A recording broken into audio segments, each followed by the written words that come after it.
Hey guys, VicHD here. So, are there any Star Fox fans watching? Because I got a treat for you. I was given a review copy of this game called First Squadron Phoenix. This is the second installment of the First Squadron series, and in fact, it's the prequel of the first game. I've always had a soft spot for the Star Fox franchise, and I've played all of them up until the latest one, Star Fox Zero. I never got to play that DLC level that was in Starlink.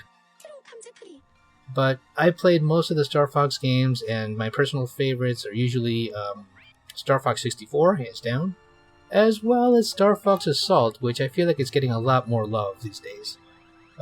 Anyway, funny story, a while back when I heard about First Squadron, initially I was really invested in the whole concept that someone was actually making their own version of Star Fox, and I was really looking forward to see if I could get a copy at some point and check it out on my own. Curiously, the developer was doing a Steam key giveaway on Twitter, or X, however you want to call the platform, and I couldn't pass up the opportunity. And seeing how the developer saw me really interested in the IP, really interested in this project, he did give me a copy of First Squadron, the first one, on Steam, and I did check it out. I should say that the game is a proof of concept, if you will, because it has this VR setting. And the gameplay is, just like in this one, it's very pick up and play. The controls are very simple. They feel very natural. So you control the joystick. The lasers are usually in the B button, and the bombs, or missiles in this case, are the Y button. We're talking switch controls. You can also do a barrel roll or alien roll if you want to be technical with the L and R buttons. Now the shoulder buttons you do for a quick barrel roll, very similar to what you do in Assault. And the L and R triggers are if you want to do the double tap instead. So you have those two options. Unfortunately, the game itself, it doesn't really offer anything more advanced to what you'd normally see in Star Fox 64. There's no need for braking, there's no need for boosts, there's no somersaulting, there's no all-range mode, no U-turns, so it's just a pretty straightforward rail shooter. The presentation of the game, you can see that it's very heavily influenced on Star Fox 64, as well as some parts from Star Fox Assault. Because looking at the first level, it does remind me of Sector X and Sector Y, with some references or nods to the first level in Star Fox Assault. And I love the presentation overall. And also, what's curious is that this game, being a prequel to the first game, First Squadron, we are introduced to a character called Robin, this plucky bird-like character who was originally part of this previous squadron that got annihilated in this mission that you're watching right here. And later on, he gets recruited into First Squadron, where we're introduced to other characters like Axel and Blaze and all that. If you look at the character designs, you can tell that it's a loving tribute to Star Fox. The character of Blaze is essentially the Fox McCloud of this universe. Axel is supposed to be the Slippy, the mechanic of the group. Kiro, interestingly, is this whole scenario of what if Wolf O'Donnell ends up being part of the Star Fox team, which is not too far off because it kind of did happen a couple of times in both Assault and Command.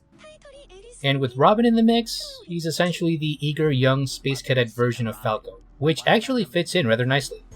The game is going to be available on February 18th on Steam and February 25th on Switch. Initially, there was some confusion about the game supposedly going to be a Switch 2 exclusive, but I spoke with the developer directly, and the developer confirmed that it's going to be available for Switch 1 and 2. The difference is that the Switch 2 version will have some performance boosts, because in the Switch 1 version, you're going to see the game run at 30 frames per second, while the Switch 2 version will run at 60 frames per second.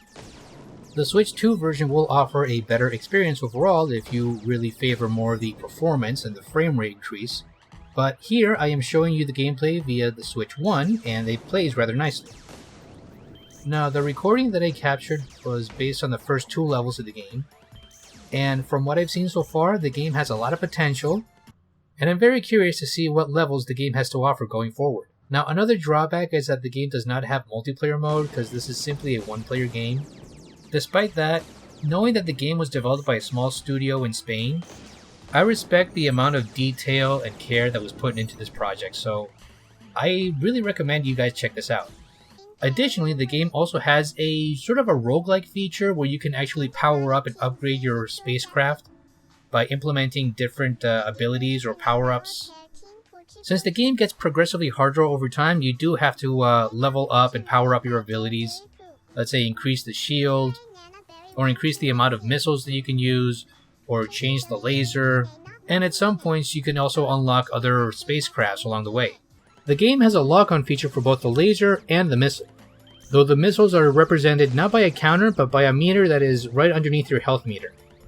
You also have an overdrive button that eventually charges over time and is very helpful when you're in a pinch, especially when you're low on health or low on missiles. Considering that the second level is implemented as a simulation mode and not an actual mission, it helps you get an idea of how the controls work. This gameplay mechanic is later implemented in the second mission once you realize that it's a simulation level, so it helps you get accustomed to the controls in the gameplay. Overall, with what I've seen on First Squadron Phoenix compared to the original, it is an improvement and a step in the right direction. The game gets an 8 out of 10 for me. While the game is mostly a one-player experience, it's totally worth your time and money. Pick it up on Steam or Switch 1 and 2 whenever you can. Hope you guys enjoyed the review. Don't forget to like, share, subscribe, leave a comment, and support the indies. Until next time, take care.